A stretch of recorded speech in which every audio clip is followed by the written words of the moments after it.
Great. I think we have a quorum, and we're also on the 7 p.m. mark. So why don't we begin? Absolutely. So it's a wonderful evening today. So we can see everyone joining in. And first of all, I would like to thank each of the participants to arrive right at 7 p.m. to join this session. And we also have the expert panelists with us. So we have Akshit, we have Pratik, and we have Devan. So let me just start with the introduction of each of them. So I'll start with Akshit. So Akshit is a seasoned risk professional with more than 4+ years of experience in risk management and mitigation. So he's a chartered accountant and a CFA level 1 pass with 2 years of work experience in risk advisory functioning at Deloitte and 2+ years experience at Ernst& Young in the business consulting practice. So we'll move to the next panel, who is Devan Bhalla. So Devan is a very popular, he's a very remarkable person. So he is an award-winning brand marketing leader with over 6+ years of experience across the B2B space and the D2C space. So he is a renowned TEDx speaker, an IIM Merit Scholar, and a highly cited researcher. And he has been an active content creator with more than 120 plus followers. That's huge. That's huge, Devan. Congratulations. He has conducted over 800 talk shows across the country and is quite passionate about fitness. Okay, so let us move forward to Pratik. Okay, so Pratik is titled as India's most employable management graduate in 2019. Okay, so Pratik is a seasoned management consultant and currently he's working as a project leader at BCG. He is an active mentor in the management consulting space and has mentored more than 35,000 plus aspirants across 15 plus B schools and undergrad campuses. He is also a visiting faculty at many campuses. So, welcome to all the three of the panelists. And I wish and I hope that our team and the person who have joined us, all of the people who has joined us, can exactly get the questions answered, what they are expecting out of this webinar. So let us not waste any more time and let us start with the first question that I would like to ask Akshit over here. So, Akshit, how are you doing? Right. Good evening. Good evening, Tuhin, and thank you everyone for joining. I think half the job is done. You guys are on point at 7 p.m. dot, and some people even before 7 p.m. So you are fit for consulting. But nonetheless, let's start with the introductions, particularly with respect to the opening questions, and then we can move ahead. Absolutely, absolutely, absolutely. So, Akshit, I would like to first have a discussion on what exactly can like do, or if someone wants to take CA or non-CA to move into the Big Four consulting. So, can you just shed some light on what exactly is a B4 and how exactly can someone like apply if he's a CA or if he's a non-CA? All right. I think that's a wonderful question. First of all, I think it's very important to be well versed with what types of consultings are there in Big Fours. So, if you take up any domain and you move to the advisory function, so if I have to break down Big Four, it will be into two functions: attestation function, which is something that we are signing on, and non-attestation functions. So non-attestation functions are normally advisory or consulting functions that I would per se say. And if you want to get into those functions, you need to find, first of all, what domains you want to get into. They could be taxation, they could be accountancy, they could be general business consulting as well, which is known as risk consulting or basically internal audits. You, if you once you are done with what type of consulting you want to get into, then I believe the CVs can be made accordingly. For example, if I take the example of, for example, you want to get into business consulting or you want to get into risk consulting, then for that, you need to first go through the job descriptions per se, that in this particular type of consulting, what do they expect out of me? And accordingly mold your CVs around your internal audits in the articles function. or maybe if you're joining as a fresher, then various institutes and various types of courses are also there in the market. If you're a non-CA, you can possibly look into those risk management courses, do it for a year, 2 year, and then maybe join us as a fresher. Great, great. That's a terrific and a superb way to start on today's discussion. So, Akshit, yeah, thank you very much. So, this was indeed a very like good way that people can understand exactly what exactly they can work on and how exactly a CA or a non-CA can be categorized. Excellent. So, I'll be definitely be asking you more questions. Be there with me. However, I would like to go now to Prateek. So, Prateek, good evening. Hi. I hope you are doing Good well. evening. Good Yeah. evening. Okay. So I think Akshit told us all about the CA and the non-CA perspective. So might be Yeah. people are curious to understand more on what exactly is the MBB. So this term is quite popular. So this Yeah. term is quite a hype right now in today's generation. The today's people who are like they are wanting to do some MBAs and they want to get into some consulting career. So what exactly is the MBB and how is it different from the B4? If you can Yeah. introduce, can like specify on the things in a very small nutshell so that people can Absolutely, understand. absolutely. So Thank let you. me break it down. Thanks for the question, Tuhin. So, everybody is aware of the buzzword MBB, which stands for McKinsey, BCG, and Bain, right? Which are management consulting firms. This is the first family of consulting firms. In fact, if I break it down, there are three key families of consulting firm. The first one being MBBs, which we gave the abbreviation for. The second one being Big Four, which is basically EY, Deloitte, PwC. Uh, uh,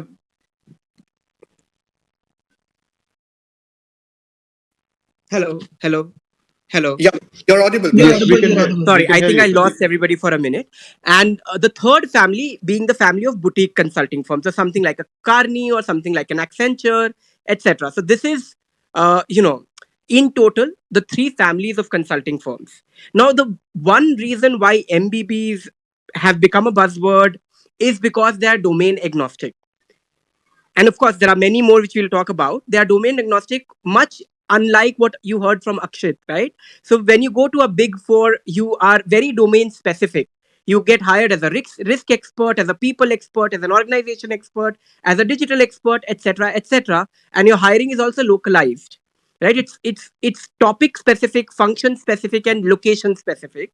However, when you talk of a big, you're sorry for but of an MBB, you are a domain agnostic person, right? So Okay. you get hired across domains. So your first project, in fact, you work across intersections of functions and industries. You're not affiliated to an industry and not any function. So your first project can be, let's say, industrial goods. You make cement. Your second project can be a public sector project. Your third project can be telecom. Your fourth project can be, let's say, banking. So it can be anything, right? And therefore, you're expected to be a generalist. You start as a generalist. However, some time, and when I say sometime, I mean 6 to 8 years down your career, you start specializing as a partner or an MDP in a topic. But the trajectory in an MBB is the reverse of what it is in industry. In an industry, you start as a specialist. You are an area sales manager doing sales, and then finally, in the next 10 years, you become a general manager or a, whatever CEO, and you're doing every function. In an MBB, the trajectory is reverse. You start as a generalist. You're doing everything. You're doing every industry when you start, and towards the fag end of your career, which is 8 to 10 years, you become an MDP, managing director and partner. You are doing one specific topic. So you move from being a generalist to a specialist in an MBB. Why they're so hyped, or why, and it's something which we can talk about in more questions, being cognizant of time. But this is the primary difference. And like you said, Tuhin, the second part Yes. of your question, that how does hiring differ in an MBB versus a big four, let's say KPMG, EY, Deloitte, PwC, would be precisely the requirement, right? So if you are hiring for a specific vertical, like Akshit said, you have to put specifics in your CV. However, if you're getting hired in an MBB, the important part is to show spikes Right. Yeah. across one or two cross-cutting horizontal factors. It could be academics, it could be a hobby, it could be your startup, it could be a spike in your job, right? So the idea is coming across as a generalist, coming across as somebody who has a well-rounded profile, and somebody who has invested in multi-dimensional growth and not just focused on one thing. Absolutely. Fantastic, Pratik. That was a lovely answer to hear from you. So I think the team is all charged up now, so they can plan what exactly is an MBB and what exactly is the Big Four. Okay.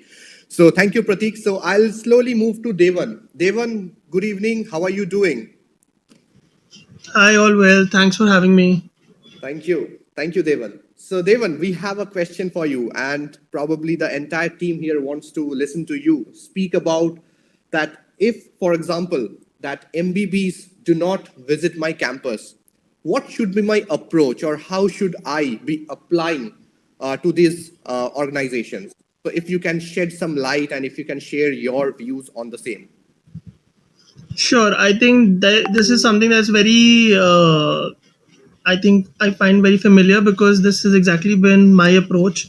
So during my e-school experience, while I was pursuing engineering, uh, I was kind of driven to work at McKinsey, and unlike I am not sure like how other people perceive that, but for me it was like I have to be at McKinsey and I have to give it a good shot.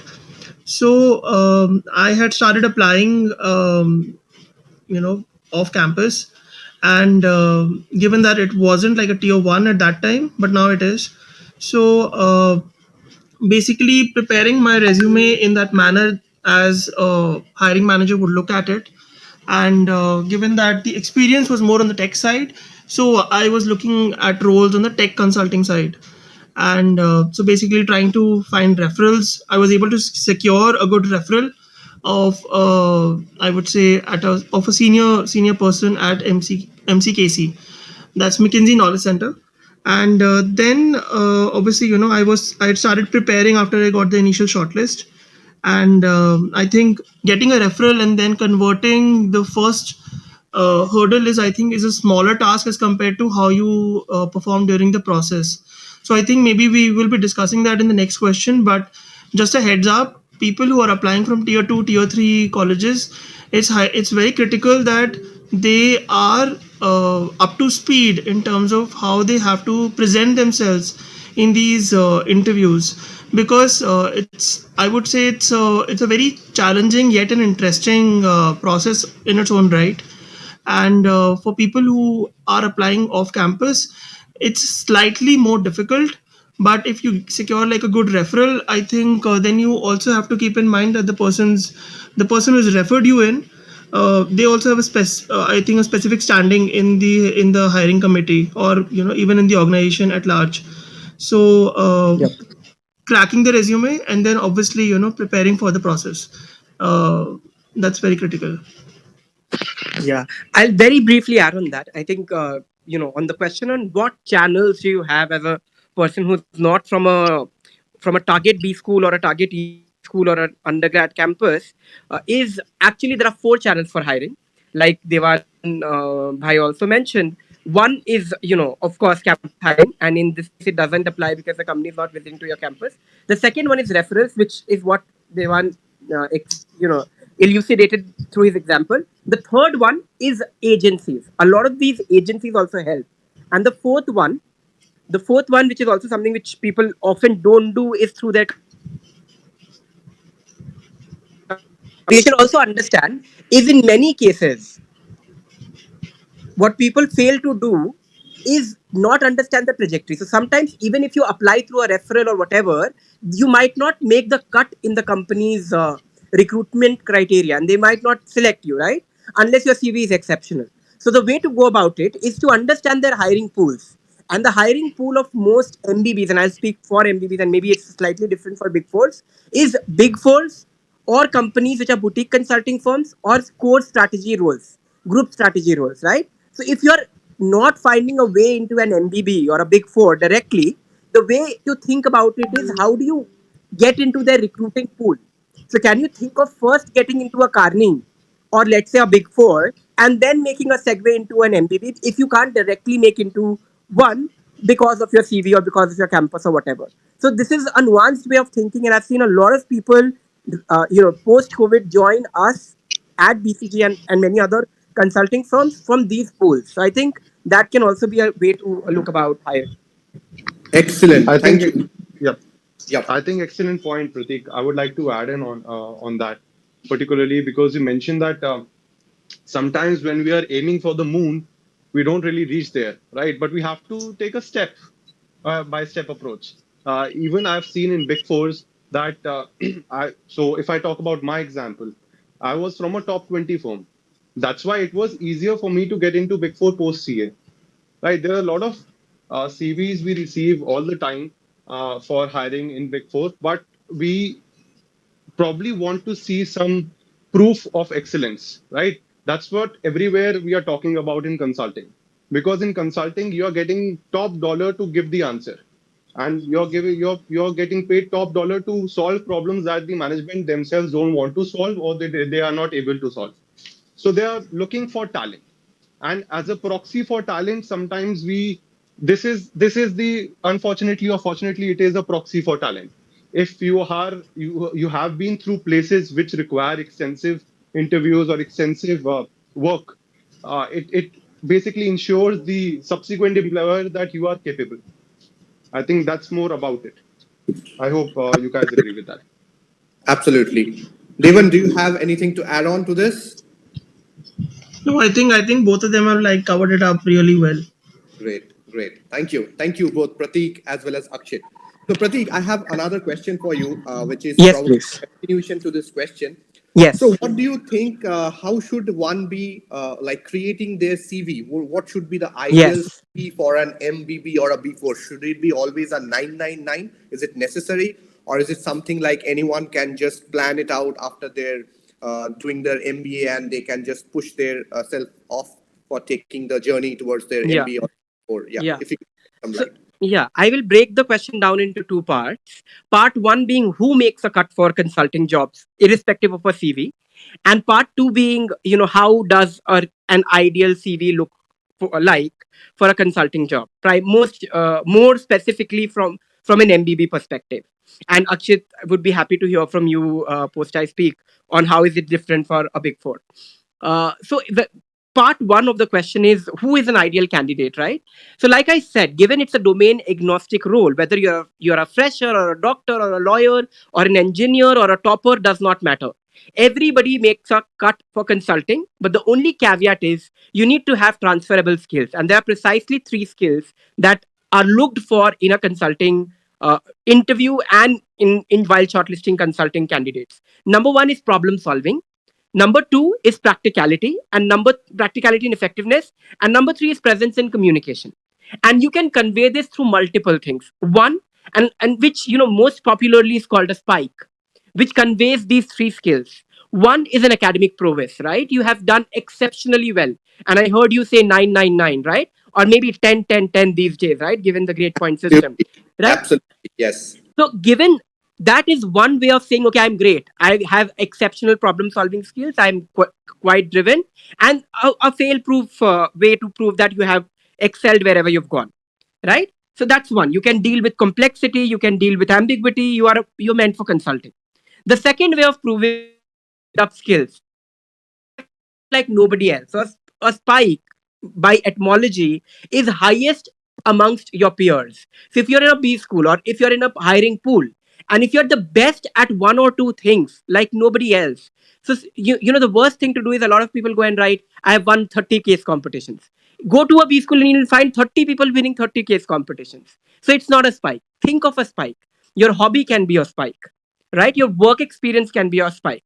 Something that did very differently at your age, at your tenure, at your position, right? So the idea in a consulting CV is to show these transferable skills that you have acquired through your college, skills that you've acquired through your work, and you bring to the table. And transferable skills, like I said, are only threefold: problem solving, practicality. And when I say practicality, I also mean the ability to deal with ambiguity, which means you can do multiple things at one time. So you're not just good at academics, but you also play sports, right? You also have a few positions of responsibility. You've also branched out at, let's say, an NGO, and you've done some exceptional work. It's not just,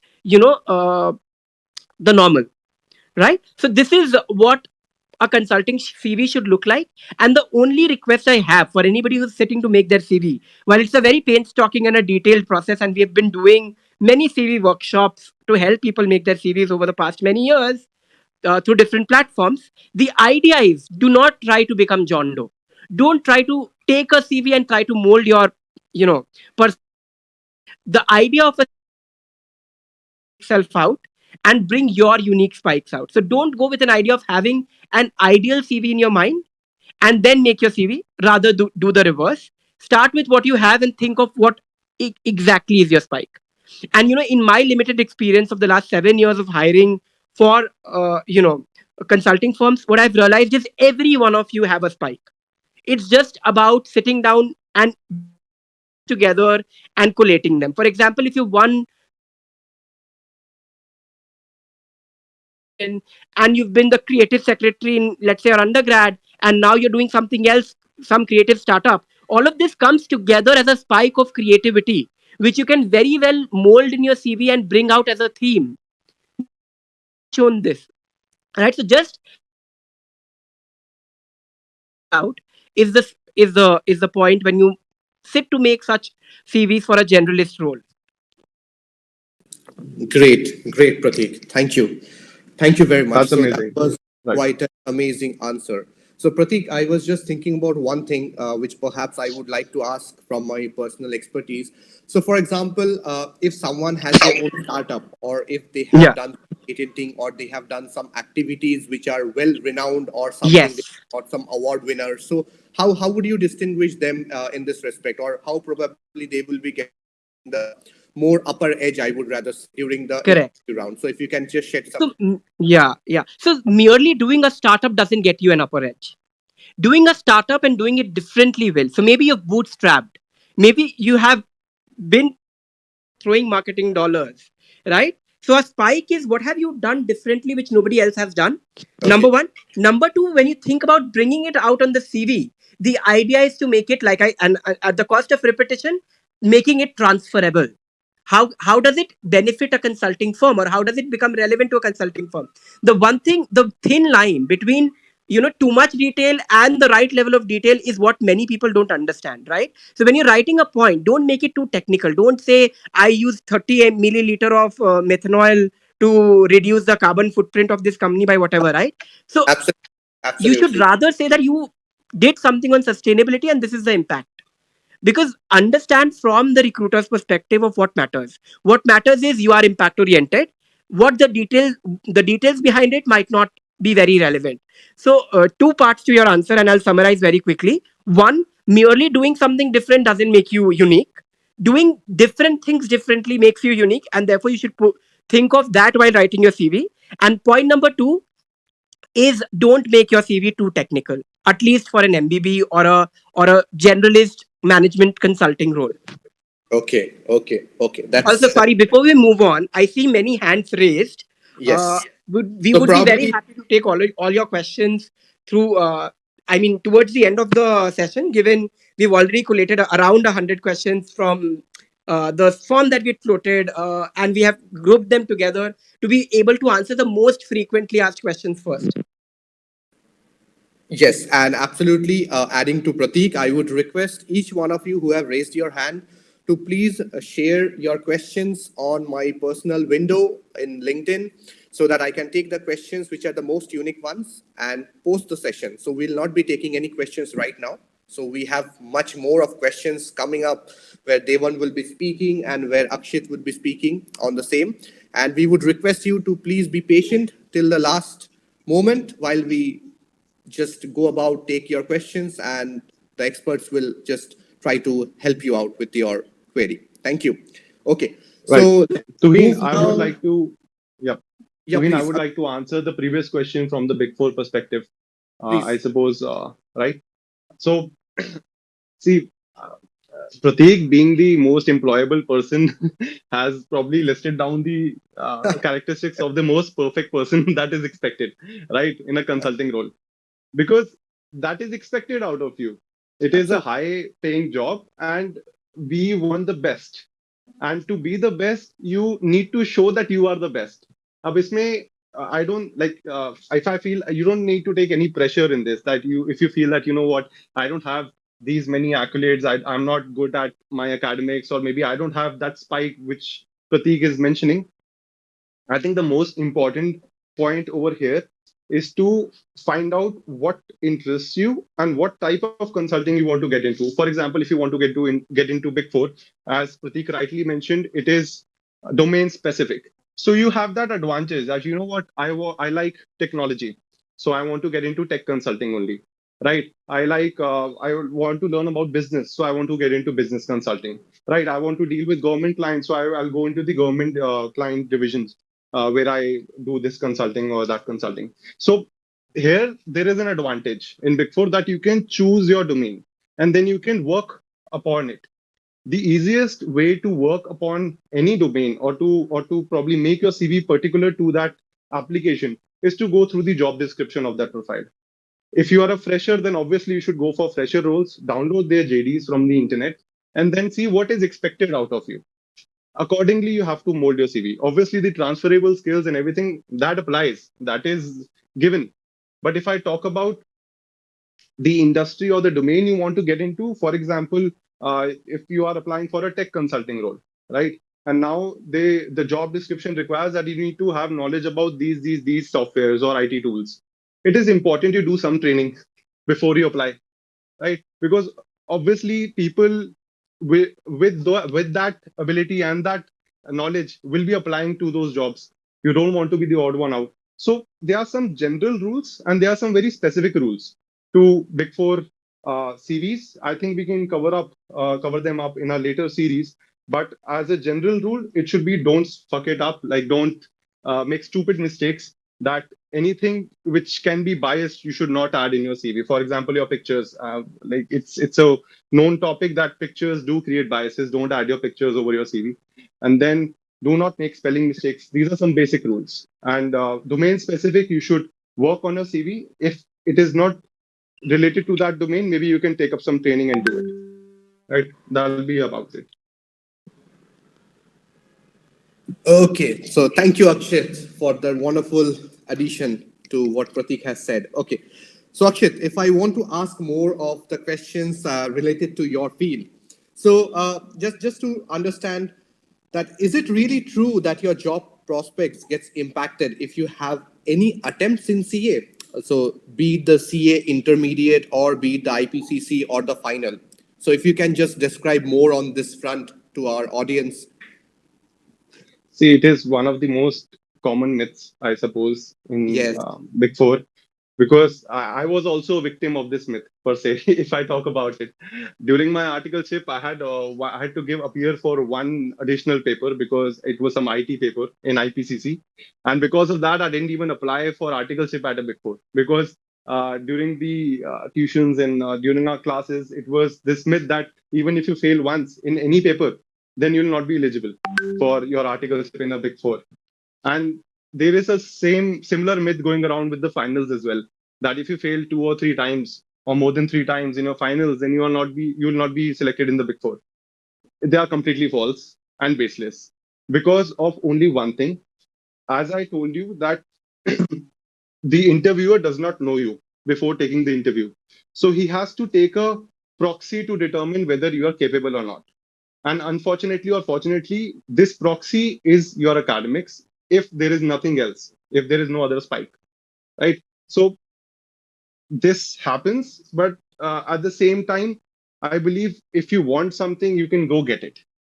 Frankly speaking, I was not even considered in campus where I landed my job. I was not shortlisted by Deloitte. So I had gone with zero hope that I'll be given this job or not. But I made my way. I talked to some interns, got myself inside where the interview was happening, sat in front of the director, and I told him that, you know what, I'm here. So your interview is about to start in 30 minutes. You have this free time. Why don't you chit chat with me and take my interview? And that's how I landed my first job, in fact. So That's great. That's great. Probably many of your followers as well, who is like today joined here, so they might be also not having the clear idea what made Akshit Madan probably the senior consultant at EY. So that's a really a no, it's I like to be very humble, but at the same time, I'm just saying. I'm just saying that a lot, a lot many times we self-reject. You know what? I still didn't apply for BCG because of one myth that if you're not a rank holder, you can't get into BCG. So that was probably an error on my end that I did That's not not even try. true. Yeah, yeah, obviously. So I'm see, I am a very common man, and I want to get rid of my vulnerabilities, insecurities, and all these myths surrounding. I want to become better every day. So now Yes. I'm realizing that, you know what, sometimes it's best to take your shot, and that's Right. how I'm here on this audio event, I suppose. Fantastic. Pratik, do you like to add on something with that? Um, on this question, I think Akshit has very, and also given he's a CA. So, in my Yes. limited experience of recruitment with the CAs, right, I generally do it for B schools and undergrad campuses. But from the CA pool, what I've seen, while rankers, and there is no doubt that the rankers are a cut above, right? So, they are definitely the preferred pool. But that being said, even for a firm like a BCG, we have definitely hired from people who are beyond rankers. And having said that, we've also hired people, not hired people who are rankers, right? So many years we don't hire, let's say, the rank ones or the rank fours, right? And as early as last year, and without naming, somebody from the top five ranks didn't make it to any of the three, right? So the idea is, yes, a rank is a proxy, to validate what Akshit said, even in the context of a MBB, but that is not a standalone. Your rank alone will not, let you sail through all processes, whether it's interview or the others. And similarly, your only a rank on your CV will not get you a shortlist. And adding to that as a last point, if you don't have a rank on your CV, but if you've had a good articleship, and if you've had, let's say, other things which are well rounded, I think it should still work in your favor. And there are enough and more examples of each kind of profile: rankers who've made it with extra additions, rankers who've not made it, non-rankers who've made it. All alterations work, of course, with the other things balancing out what's missing. Thanks, Pratik. Uh, I'm sending you my CV. Yes, please. okay, I just thought of a wild question to ask probably. So, do you, Pratik and Akshit, both of you? This Yes. question goes for both of you. So, do Hmm. you think getting into an MBB or a Big Four needs luck more than hard work, or hard work more than luck, i or what it is all about? I If you don't can. believe that. Don't believe that it's driven by luck. See, everything is luck, right? I think, and Right, I would quote somebody who said that, luck is hard work meeting opportunity, right? It's just that you've worked very hard and you find the right interviews and the right people to, be interviewed by, and that's luck, right? But what I've seen, and I also interview, so I know it's a very detailed process. So there are four case interviews before we hire anybody, and it's not any HR interaction that somebody else was asked a better question than the other. It's all about problem solving, at least in a BCG context, right? And or in fact in an MBB context. And therefore, whoever can show these three skills, which is problem solving, which is structured thinking, asking the right questions, structuring your thoughts well in the form of an issue tree. Number two, right, practicality and effectiveness, which is attacking the right parts of the problem. If there are 100 problems or 100 pieces of information given to you, are you picking up the right two pieces, or are you attacking the right two problems, which is basically 80/20, right? And number three is practicality and effectiveness. Can you communicate well? And by communication, I don't mean you need to have great vocabulary or diction or accent, but rather to say, are you a storyteller?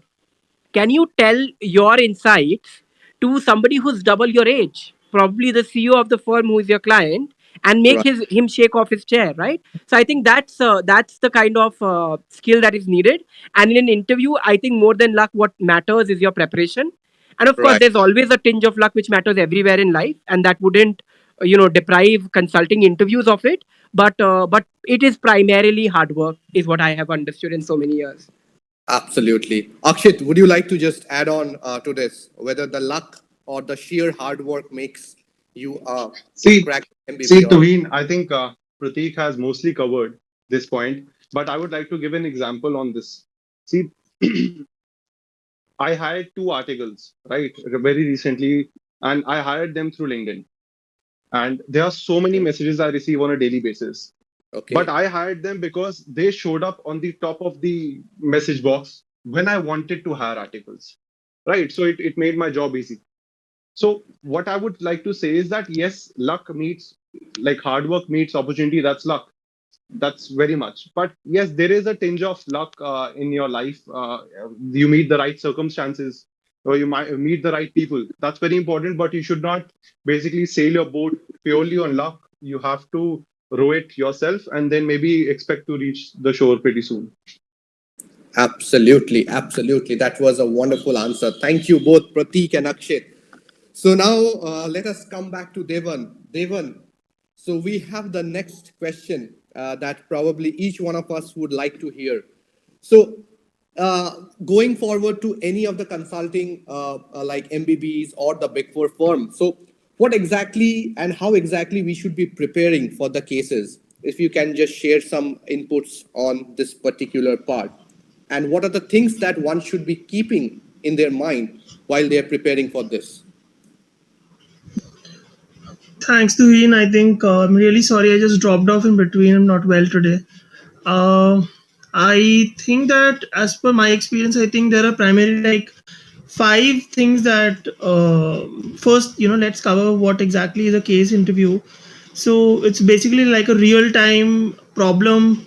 It could be even fictional as well, which maybe a partner or maybe a management consultant would share with you, or basically the candidate, and it's timed, and there are a couple of things that these guys look for, specifically with respect to the things that I with my rounds, were that they were looking at communication, I think quant skills, the way it was being presented, because obviously there are no right answers to most of these questions, but how you approach it, the entire process and that mindset really matters.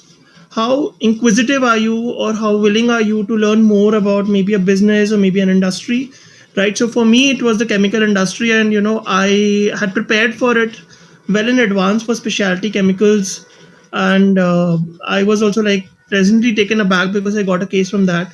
And then obviously the last one is the problem solving skills, and that's primarily that they just need to understand what is it that you're going to prioritize, what are you going to assume here, and then finding something that's like a more practical solution to a problem. And as far as I think solving the case is concerned, I think both can add, because obviously they are currently pursuing consultancy in their current jobs. I think with respect to case preps, there are definitely some identified case interview types. Basically, you'll have a situation, then you'll work on building a framework. What is the type of data that is being provided? Is it sufficient? Is it not? Is there even any data that is being provided? Because you might have to make some assumptions there. And then what is it that you are going to recommend at the end of it. All throughout this process, where most of these cases and their frameworks are available, readily available at the MBB websites. So McKinsey has its own set of case studies to prepare from. Like you can actually go online and check, even for Bain and for BCG. And I think from there on, how do you first of all practice like a lot of these cases, then obviously also prep for obviously this is one thing that I observed in my round, was a PEI approach which was added there, which is your personal experience interview. That was also plugged in. Obviously it's usually like a separate round itself, but you don't know whether you're having a hard luck that day or not. So Yep. it's again going to be basis your situation that you faced. So they would like to place you in that situation and maybe vicariously get you to react or respond to something which could be fictional, or it could be something basis your real experience, the situation, the problem at hand. How would you address it? What are the possible solutions? What would you recommend? Right. So again, it's not like a pressure test, but they would like to understand how you would react, or how you have reacted in the past, right? And then obviously I think from a PEI experience, I think it's always great if you can do like a lot of mocks for the case study interview and also for your PEIs, because it's almost like preparing for CAT or for your IIT JEE. The number of times you give mocks, the more confident you'll become. Yeah. right? And that's exactly the essence of this entire exercise. I think Pratik, Akshit, if you would like to add. Sure. So I think you've covered it majorly, but few things that you should remember as aspirants preparing for consulting interviews, right? The most important part is problem solving, right? And how you develop it is through three, four things. One, get your hands to case books. And the most, referred to case books are ISB case book, IIM Ahmedabad case book, and IIT Bombay's case book, which is Case Interviews Cracked. Recently, some of the undergrad campuses like SRCC and Ramjas College, I co-authored the casebook for Ramjas College, right? They've had great casebooks. So you can pick up 2 to 3 casebooks. And in fact, we will share a link of a few casebooks towards the end of this session for whoever had joined today, with whoever had joined today. And so that's number one. Start reading casebooks. Acclimatize yourself with frameworks. Acclimatize yourself with real case interviews which are there in the book. Spend your time reading at least 15 to 20 such cases by yourself. Then go and learn something about different industries if you're applying to an MBB. So learn about what is the value chain for a telecom, what is the value chain for a bank, etc., etc. 5, 6 industries, and you'll find this in the casebook itself that we'll share with you. That's step one. Step two, make a case group. So group up with 4 or 5 people who are preparing for case interviews and play 2 roles. In fact, 3 roles. Role one is that of an administrator. So you administer the case. You are the interviewer. So you have read a case, now you do it with a friend to see how is the other person solving it. The second person is that of an interviewee, second role, right? So you play the role of an interviewee. Your friend is administering the case which he has read or she has read and you have not read, and you solve it. So you are the interviewee. And the third role is that of a shadower, which is you are neither interviewing not administering, but you're just observing how to ask questions, how would you have done that differently. So in these 3 roles you meet on alternate days or daily depending on when your interview is, and towards the end of every discussion the 3 roles, whoever is administering the case, whoever is solving the case, and whoever is shadowing the case, group together to say how could it be solved in the best fashion. So that is step two, which is forming a group and solving cases with them. Step three is solving cases with an industry expert. So go to people who are currently in these firms and ask them for time. Right? I would be happy to help some of you. I'm sure Akshit and Devan would also be very happy to help you. And many other folks on LinkedIn can help you, all right? So get some mock interview slots like Devan said, right? With these people and try and do a mock, right? And step four is obviously, right, just bringing everything together. So document every feedback that you get. You might not have to react to each feedback, but document everything and bifurcate into 2 parts. One is a case solving feedback or a hard or a content feedback that this should be structured like this and all that. And a second part of the feedback should be verbal feedback. I mean, feedback on your communication. How can you be more polite? How can you speak slower? How can you write things down more neatly? So keep your feedback into these 2 places, collate them, and then revisit them. And then, of course, your prep is watertight. So these are 4 steps that you should follow while preparing for a consulting interview. And I'm happy to hear nuances on Big Four from Akshit as well. I think that's pretty much it. You guys have covered mostly all of it, I suppose, because you've given a playbook for anyone who is trying to learn anything. Right. And the playbook is that first of all you get your hands on the matter, whatever you want to learn. Then you find similar people and try to do it with them because it becomes easier, right? When you hear some feedback. And third is to just document and then relearn from it. So I don't think there is much that I can add from this perspective on this. So we have the last 2 questions for the day, and then probably we can just allow all of the people who have asked us a lot of questions. We'll pick up one by one questions. Okay. Yes, but Mayur So and Utsav, I must commend both of you. You've been raising your hand for a very long time, and I will love to start with the question from Utsav and Mayur, and then go to anybody That's else who's that's had the their question. skill that we are looking for, persistency. You'll be a good consultant. okay. So let me tell my team to keep the questions ready for me while I have the last 2 questions, which shall be answered by Akshit as well as Pratik. So, Akshit, so just give us a bit of the work life and how is the work life balance at the Big Four. So, is it too tough? Is it too easy? Or is it something that one should be aware while they're joining? If you can just give your. These are some forbidden questions we should not ask. But at the same, see, in any competitive industry where there is competition for talent and resources, it's gonna be tough because we are at the profit center of the company. If you understand what I mean by it, when I say profit center, I mean that we as consultants are earning money for the company. So they would like to earn the most from us at the least expense. And what is our expense? It is the time. So if we can solve something which requires 45 days into 30 days, then it is a profit. It is higher efficiency for the managers and senior managers to take. So the culture around MBBs or basically any advisory function is that we are getting paid for our time, and if we can do more in that time, it is most beneficial. But Yep. work life balance is very personal, and you have to make your own work life balance. You have to set your limits, and you have to find your ways. Correct. Otherwise you will burn out in any advisory role. You will burn out. You need Yeah. to find some time for yourself. You have, and I think most of these firms appreciate these things as well.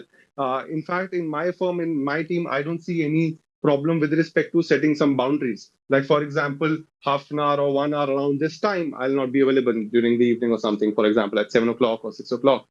So I think it is just about communicating and having that relationship with your peers Yeah. and trying to find that thing in your type of company. Because in Yeah. every company, there are different types of teams, and Yes. you have to manage accordingly. Okay, thank you, Akshit. So, Pratik, the last question I'll just ask you: why is consulting so sought after? Why is there so much of a? If we can I will just. answer that, but before that, a quick addition to what Akshit said. So, while Yes. one way of thinking about people in consulting firm is thinking of them as profit centers or whatever. The other way of thinking about it, and what I have in my experience, seen is consulting firms' biggest product is their intellectual capital and their people, and therefore everything that you can do to provide them the best life and the best experience with respect to efficiency tools, with respect to time offs, with respect to perks, monetary or non-monetary, you'll always find them investing in it, right? So while a Unilever, for example, would put millions of dollars in promoting their sabun tel and whatever shampoo, right? The consulting firm will do it for their people. They'll put in everything that they have in their people because that is the only product that they're selling, right? And which is why, against the popular conception, you will find that in terms of tools and mechanisms to have a better work life, no one has it more than a consulting firm. However, that being said, it's not a 9 to 5. It is an ambiguous job. If you're somebody who loves a 9 to 5 and a structured job, it is not for you. If you're comfortable with ambiguity, if you're comfortable with not knowing what to do next, if you're comfortable with working in a space that you're not aware of, right, because you'll be solving problems that are first of a kind, then consulting is for you. And believe me, ambiguity is not easy. You'll be quite, all over the place, and therefore sometimes you'll end up doing long hours. But with time, what you'll also realize that there's a way to prioritize, there's a way to do the right things, and by doing some of these efficiency hacks, you'll have a more sustainable life. So I have been here for the last 4 years. The average life cycle of people in consulting is less than 2 years, right? And why I feel I've stayed is because over some time I've learned some efficiency hacks. I know how to structure my work, what to do, what to not do, right? And I think learning that takes time. But once you are there, you will feel that you can have a very balanced life even in a tough job like consulting. Okay, now coming to the second question that Tuhin you asked me, what is the fuss about consulting? Why does everybody want to do consulting? The first and the most, common answer is the money, right? Nobody offers you the salary, not just the starting salary, but the growth that consulting offers you, and the perks and the bonuses that consulting offers you monetarily. But having said that, there's a lot more than that that makes consulting unique. You will be working with the best brains of the world. So let's say the hiring pool for a BCG outside of India would be Harvard, Oxford, Cambridge. within India would be top 3 4 IIMs, top 2 3 IITs, top 1 or 2 commerce colleges, right? And maybe a few CA institutes and some lateral folks from different companies, right? So you'll definitely be working with the best and the most, I would say, acclaimed brains in the country, and therefore they will good will be average, best will be okay, right? You'll always be pushing boundaries to become better. So if you're somebody who wants to keep metamorphosizing, this is the place to be. Number three, the lifestyle that consulting offers is unparalleled. So I'll take my example. I took 121 flights last year. I am a titanium member on Bonvoy, which means I've stayed more than 120 days in hotels last year, right? And by hotels, I mean 5 stars, 7 stars in India and outside of the country, which also means you are the highest tier of loyalty in every program, on flights, in hotels, on credit cards, etc., etc. Right? Adding to this, what is also an added benefit, and I think in my case, this is the most important one, is the diversity that consulting offers you is unique.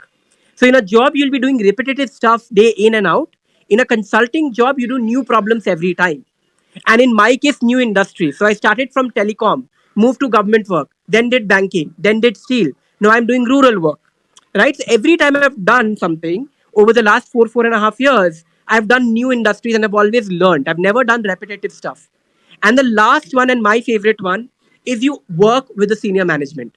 As a consultant, from your first month in consulting, you will be working with MDs, CEOs, CXOs, presenting directly to them. If you directly enter in an industry, it will take you 15 years, 10 to 15 years to go and directly present to your board of directors, right? So that is the cloud that a consulting firm offers you. But yes, all of this comes at the cost of your hard work and your structured thinking, right? So more of the patience and perseverance, right? Okay, Correct. correct. Okay. So great to hear from all of our valued people that we have. So thank you, Pratik. Thank you, Devan. Thank you, Akshit. So we'll now quickly be taking the questions. So I have the question from Mayur Gupta. So Mayur says that he's a CA final year student and he has worked in marketing stint at Unilever International with entrepreneurial startup with CEO. And he was hired as a finance intern, but this project was something that he wanted to took upon. Okay, so he wanted to take. I have an offer from the marketing team and I do want to accept it, but I also want to give a shot to MC. What exactly do McKinsey. McKinsey, right? Okay. I'm good with ideas, strategies, and solutions oriented, but I lack the skill of execution. What would you advise me in this case? So this question goes to Pratik. Yes. So I will take this question because I exactly 4.5, 5 years back, I was dealing with the same problem. So I interned with Unilever in their international program. I was the best intern. I got an iPad. I was very happy. I loved marketing. Everything was going great. But the question for me to answer was, I did marketing and I loved it. Why would I do some other domain? And I think, and why shouldn't I just go ahead and do marketing?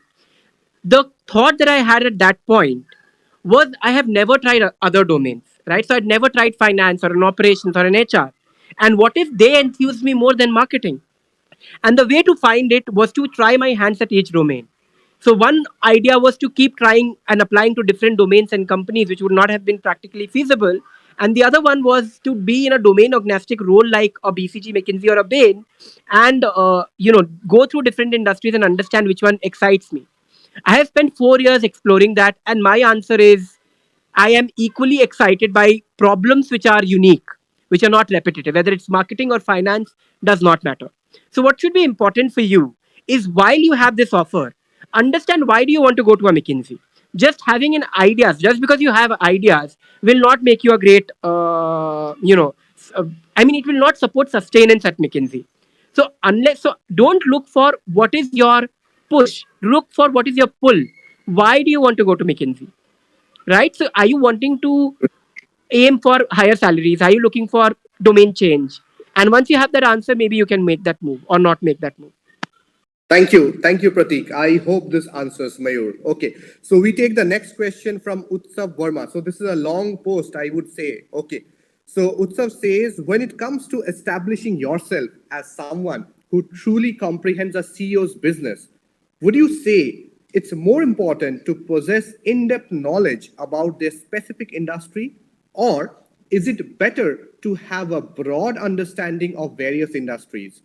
How do you strike the right balance? The reason behind this query is that CEOs often express skepticism, assuming that consultants claim to understand their business purely based on their profession without delving into the specifics that make each industry unique. I am eager to learn from your expertise and insights on how one can effectively portray themselves as someone who not only grasps the depths of the CEO's business but also demonstrates a genuine understanding of the industry. Could you please shed some light on what has helped you navigate this challenge?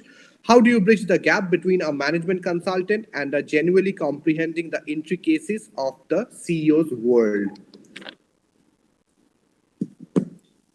Okay, this is a long post. Okay. So, Pratik, would you like to take this? Yes, I can. Okay, so Okay. Utsav, great question, and I think that's a genuine question that many CEOs have.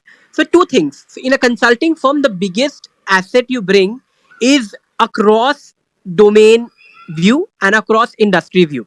So, while you are facing a problem for the first time, somebody else in a different industry or a different geography would have faced that problem which you are not aware of. And as a consultant, we understand the industries, in fact, better than you do, right? And therefore, we cannot be, breadth is definitely something which is expected of us. But what is also important is to build depth. And for that, you'll find every consulting firm has experts. Experts who are retired CEOs, board of directors from different companies who come and help consulting firms build depth. So if you ask for primary value add, our primary value add is to one, bring things together within the company, right? So different functions, you get a full visibility, bring them together, and don't look at a piece of the puzzle, but the puzzle together. Second, you bring all insight from different industries together. Adding to that, you top it up with a layer of depth, which comes from your experts. So while you will find that many CEOs have this skepticism, borrowing from your question, you will also find that most of any consulting firm's clients are recurrent clients, which means over time they have seen value in investing in consultants, right? So, which also means that the consulting firms have struck a right balance between breadth and depth. Absolutely, Pratik. I believe you've answered it pretty correctly. That see, anyway, if somebody is giving you money, he will be a little skeptic if you really deserve it or not. Right? That's the general dilemma or the general problem every person who is hiring someone has, that whether he is worth my money or not. Because there is so to answer that, Pratik has rightly mentioned we have subject matter experts at all of the big fours and even at the MBBs. So maybe one should just look at it as a team, not an individual person. When the Absolutely. CEO is talking to you guys, he's not just talking to the project leader. He's talking to McKinsey. He's talking to BCG. He's talking to EY. So when you have that brand besides you, you can use all the knowledge base it already has. And that's what makes the job all the more interesting, I suppose. Great. So, Akshit, I have a question probably for you. So, let me ask you one question. Okay. So, the question came from Sadiq Khan. Okay. So, Sadiq is a CA dropout. So, is it possible for CA dropout to get into the consulting space having experience in audit and accounts? And what are the best online certifications that one can avail for the consulting?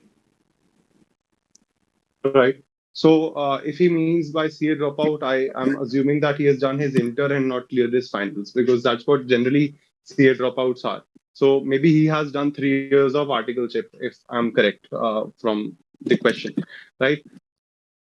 Now, if you want to get into consulting, Sadik, you need to understand whether you want to get into the strategic consulting or so there are two types of consulting, I would rather say. One is the forward looking and one is backward looking. Forward looking is the where you help CXOs make decisions which they which will impact the future of the company. And one is the backward looking consulting where you see what has happened and you find out what has gone wrong, what has gone right, what can we learn from it, right? So backward consulting is pretty, I think it is a part of the internal audit function at any big four. They call it risk advisory, they call it business consulting. That's what it is, right? So that is more suitable for you if you want to get into that. Because if you are a CA dropout, I'm assuming you must have done an articleship in some field, be it audit or internal audits or risk advisory, right? So even if you have done statutory audit or the balance sheet or the P&L audit, you can still get into risk consulting with a little bit of help from the internet by pursuing some risk management courses. Obviously, I cannot name them unless they are sponsored, but you can Google them up and then you can do some 1 year or 2 year certificates. You can drop me a DM, I can suggest you some. Okay, Akshit, so we have quickly one more question coming up for you, which comes from Himanshu Sharma. So he's a CA final and a BCom. Sir, my question is, suppose someone is carrying experience in their articleship primarily in the audit and assurance and taxation. Okay.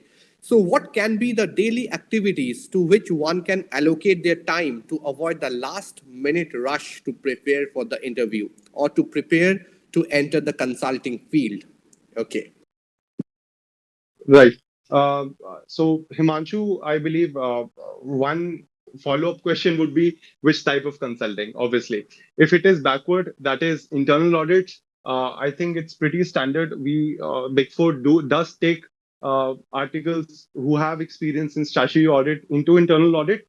But considering the pool of CAs coming up right now, obviously we give preference to those people who have prior experience in their articleship, according rate to risk advisory, right? If you don't have that, maybe you can pursue some courses which deal in risk management, and then a year or course or something you can make your CV related to that. Or maybe you can do a stepward approach wherein you join a big 10 such as Mazar, GD, and all those things that or BD, perhaps BDO. Make your way up from there and then come into Big Four. That would be one. If you want to get into these strategic consulting roles, then obviously you need to build your spikes in your CV. You need to show some excellence. So maybe try for a rank in your CA, or maybe just go for other spikes, such as start doing some case laws, right?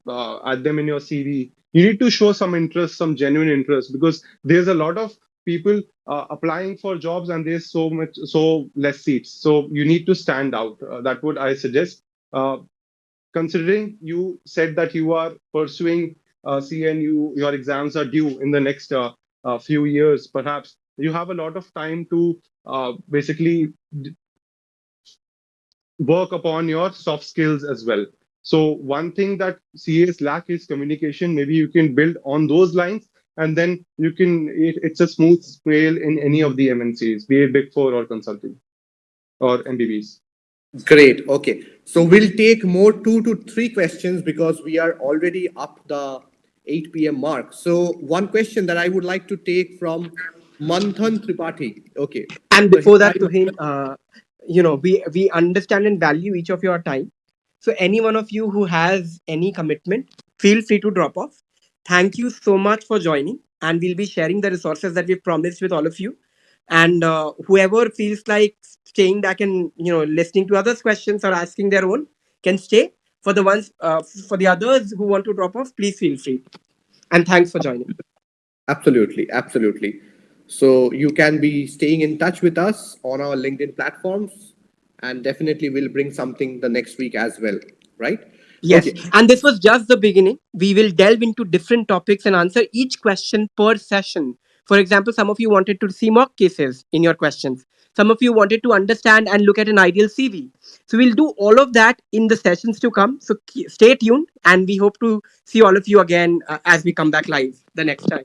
Absolutely. This is just the start of a new journey. So, this is just the episode 1. So, we would be doing much, much more episodes coming forward in the recent time. Okay. So, let's take the question from Manthan Tripathi. Okay. So, hi, I am searching for internship in a big four and not getting them since the last 2 months. And career website and LinkedIn have not helped me as much as I look forward to. How should I find one? Can you please tell me? And if you can hide me, if you can help me to get into the career portal, and if someone can refer me for the same. So this question Right. is either for Akshit or Pratik. Anyone, whoever want to take it. Right. I think Akshit should answer it given Right. it's Right. from a big four Yeah. perspective. Yep. Yep, I'll answer that. So, so Manthan, basically, we first need to understand if it is an articleship or internship, because there are people use it synonymously. Internship is for 2 months, you're a summer intern, and articleship is for 3 years. So, considering the volume of resources in the Big Four and multiple teams, sometimes it is possible that the article vacancy or the intern vacancy does not pop up on the careers website. That is usually like I believe majority or a major chunk of our hiring is based on referrals, because we want people who know the other person. It's like a proxy, right? Again, so if you can get your hands on people who are already working in your domain, then I believe it will work. Uh, I told you in this podcast itself that I had two interns from LinkedIn who I did not know. So persistency does work. Uh, I think we need to look at your what is not working for you. Maybe your CV is not reaching to the right people, or your CV needs to be worked upon. Either of the way, it could be a problem. Maybe you can reach out to me in DM, and then we can probably see if something works. Tuheen, you're on mute. Okay, thank you. Thank you very much, Akshay. So we have the next question from Shukla. I'm sorry. Vamshi says that she holds experience in audit and controllership. So how can she make it into consulting? Can that be done?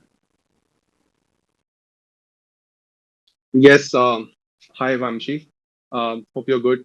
So as previously stated in the questions also, any change is possible. If you want to achieve anything, you can achieve it. You just need to prepare your CV that way, and you need to lay down the seeds for that. Anything, for example, you want anything in the next 6 months, your actions should take right now and not at the last minute, right? So if you want to get into consulting, there is surely a way, but you need to start acting right now, and then take those steps towards consulting.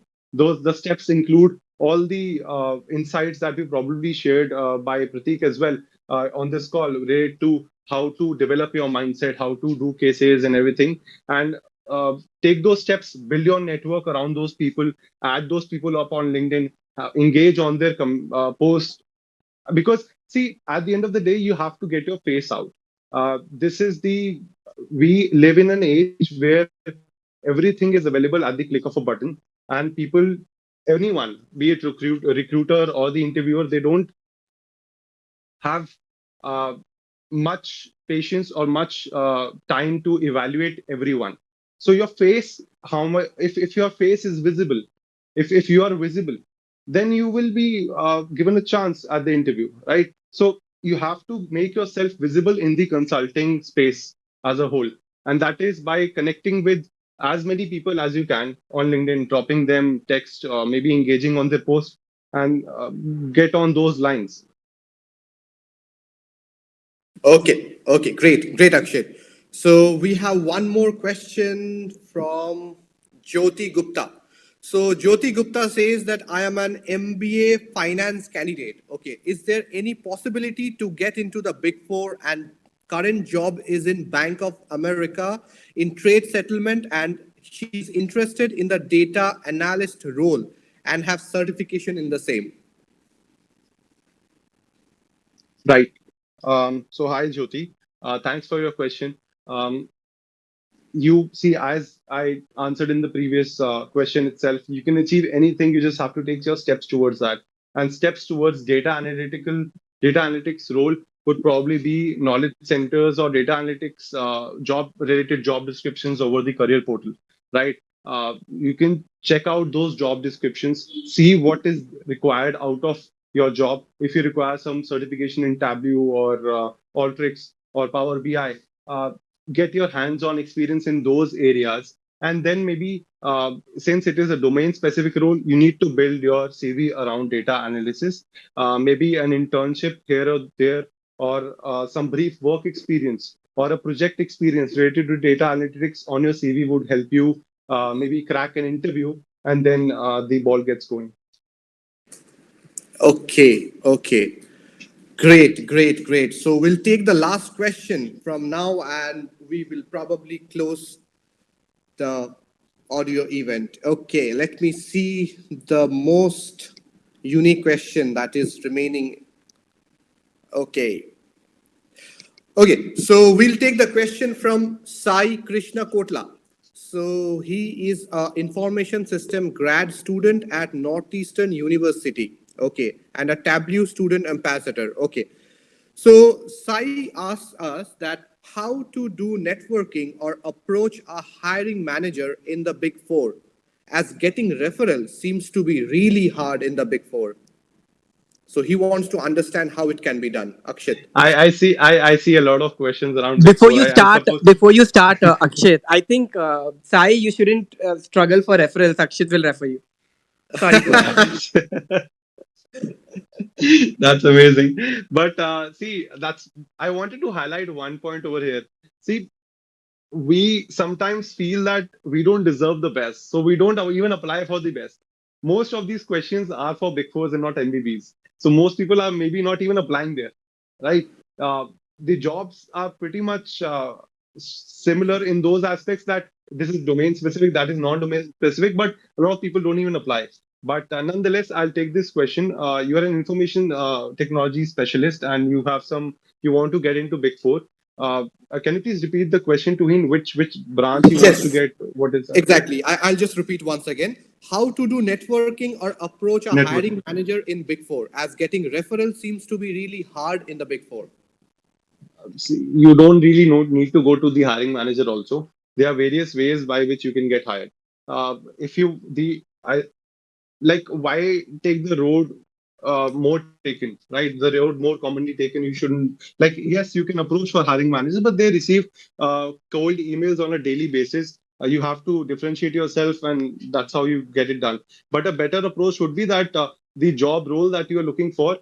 Maybe you should start basically searching people who are at that job role in those Big Fours. For example, if you're looking for an analyst position, you should search for analyst level uh, personnel who are already in those positions, network with them, and then build a relationship that around those people. Like if you have a hiring opportunity in your team, please refer me, because there's a lot of referral bonus also going around in the industry, and these and the people who are already working, they would love to refer you. So instead of looking for a hiring manager, maybe you should look at the position. You should look for people who are in that position where you want to be, right? Or maybe a position up or down. That works. Thank you, Akshay. So we'll just close the session with the last question. I got a last moment request, so I just could not say a no. So we have a question from Anshuman Mohta. He's a deputy manager of HDFC Reach. So Anshuman wants to ask us that he would be attending a seminar today. So he had one question that he has some underwriting experience of 6.5 years almost with a large NBFC. What would be the path that he can actually find and get into a consulting job? Where should I be looking for and what kind of roles would be appropriate to my capacity so that I may search accordingly? Right. Pratik, can you take this one? I don't have the financial Sure, this I experience will. for this. So, Okay. two, three things to answer this. One, you can look at things that you've done very differently in your current role, which you can package as a spike and talk about directly, and therefore apply to a generalist consulting role. Second is to make a segue into consulting as an expert. So you've done a very specific thing, which is underwriting, right? And therefore think of some financial services wing of a big four or an MBB where you can get hired as an expert, right? A lot of these companies hire people as experts or as due diligence folks who need to have expertise in a certain function. And underwriting and risk is becoming a big thing to talk about right now, right? And therefore, I think the niche for you to apply would be one, thinking of spikes that you have in your work and therefore applying to a generalist consulting role, or thinking of spaces where you fit in as an expert, right? So I think these would be two most top places that you should think of applying. The third one could also be taking a segue into a fintech and then coming back to consulting, or entering a very specific domain driven consulting firm, which are you know firms that offer consulting to NBFCs or offer consulting to financial institutions. I think those could be three four places that you can think of applying. Fantastic. Thank you, Pratik. And thank you to all of our speakers, Akshit, Devan, as well as Pratik. So it was a wonderful session. Thank you, all the participants who actually joined today right from 7 p.m. And now we have actually reached 8:15. So it's like almost 15 minutes past the scheduled end of the session. So thank you very much. Thank you for your patience. I hope most of the most of the questions got the answers, and we wish and we hope that you stay together and we stay connected together in this LinkedIn platform. And we have more of such sessions coming forward in the upcoming week, and every week we would be repeating these kind of sessions. And we wish and we hope that you would be joining us, and we ensure that it will be really a great session in the coming months to come and the coming future that you would be seeing with us. Thank you very much, each one of you. Have a good night. God bless, and thank you. Bye bye. Take Thanks care. everybody, hope to see you all again, and all the best. Thank Thank you. you, All. everyone. Thank Thanks. you.